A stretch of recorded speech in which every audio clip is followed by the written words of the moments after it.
Hi friends, welcome to our channel. Friends, ఈరోజు మేము సదరం certificate ఇప్పుడు పెన్షన్స్ అన్నీ రిమూవ్ అయిపోతున్నాయి. కొంతమంది ప్రీవియస్గా కలెక్టర్ ఆఫీస్ ముందు ధర్నా చేయడం చూసింటారు టీవీ న్యూస్లో.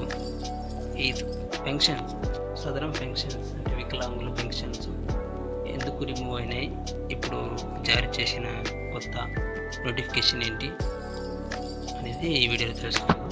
ఇప్పుడు చూడొచ్చు మీరు సదరం సర్టిఫికేట్లో రీసెంట్గా మనకి పెన్షన్ అనేది తీసేసినారు. మళ్ళీ ఆ ధర్నా చేసిన తర్వాత వికలాంగులందరూ గవర్నమెంట్ ఆఫ్ ఆంధ్రప్రదేశ్ ఇక్కడ మీకు కొత్తగా ఎన్టీఆర్ భరోసా pension sanctioned of the disability pension temporary Sadaram certificate with 40% above disability persons అని ఇచ్చారు.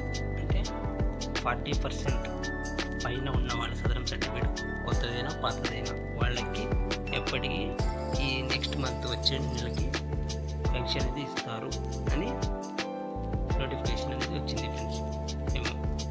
ఓకే, తర్వాత మీరు సర్టిఫికేట్ తీసుకొని వచ్చి మీరు రీవెరిఫికేషన్ అనేది చేసుకోవాలి. రీవెరిఫికేషన్ పెన్షన్ అప్పీల్ కొరకు మీరేం చేయాలి? పెన్షన్ అప్పీల్ కొరకు మీరేం చేయాలి?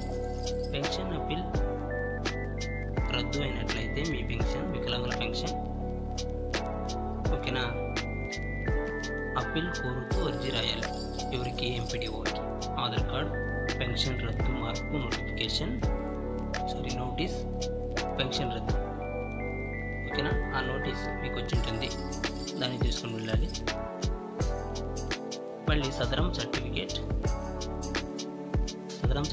పాతది, సదరం సర్టిఫికేట్ కొత్తది, రెండు ఉండాలి. ఇవన్నీ మీరు తీసుకొని వెళ్ళి రీఅసైన్మెంట్ చేసుకోవాలి ఎంపీడీఓ ఆఫీస్లో. ఓకే ఫ్రెండ్స్, ఇది friends, thank you for watching. Thank you.